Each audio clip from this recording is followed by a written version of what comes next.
Ngayon naman po ay ating pakinggan ang isang mensahe ng pasasalamat mula kay Agrarian Reform Beneficiary Ernesto Bagtian mula sa Davao de Oro.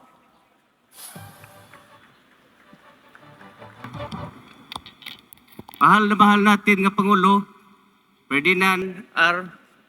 Marcos Jr. at saka Secretary Estrella. Magandang araw po sa inyong lahat. Lalong-lalo na po sa ating pinakamamahal nga Pangulong Ferdinand R. Marcos Jr. Ako po si Ernesto Bagtian, isang Agrarian Reform Beneficiary ng ERB ng Andap ni Bataan, Davao de Oro. Isang karangalan po para sa akin ang makatayo rito sa harapan nyo ngayon upang ipahayag ang aking taos-pusong pasasalamat. At hindi lang po sa akin, kundi sa libo-libong beneficiaryo ng Comprehensive Agrarian Reform Program sa probinsya ng Davao de Oro. Marami pong salamat sa inyo, mahal na Pangulo. Para sa aming mga mag-uuma, magsasaka, ang inyong pag-alis ng aming bayarin, obligasyon sa Land Bank of the Philippines na pinagtibay sa pamamagitan ng Republic Act 11953 ay isang biyaya. Lubos po kaming nagagalak, mahal na Pangulo, dahil ito po ay isang napakalaking tulong sa amin. Para sa aming Davaoenos, dawad-an jud mi og bugat nga pas-anonon. Ika nga sa Tagalog, dahil sa tulong nyo, kami ay nawala ng mabigat na pasanin dahil sa Republic Act 11953. Ang pira dapat namin gamitin, naming pangbayad sa lupa, ay may pangbili na namin ng pagkain. May pangbigay na namin sa aming mga anak para sa pamasahing patungong paaralan. Allowance ng aming mga anak sa school at sa iba pa.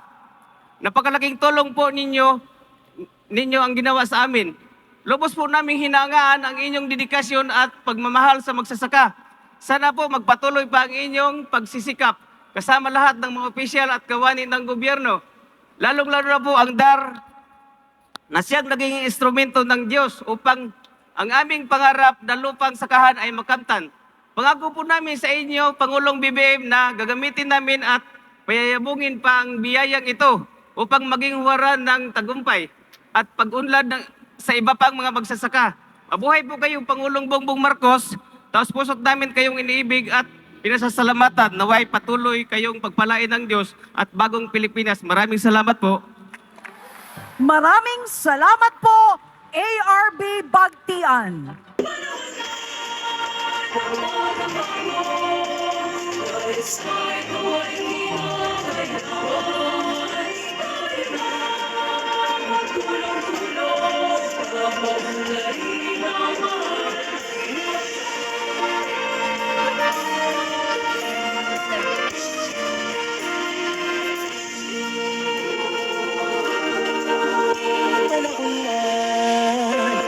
Bago dahil sa ito ay kinakailangan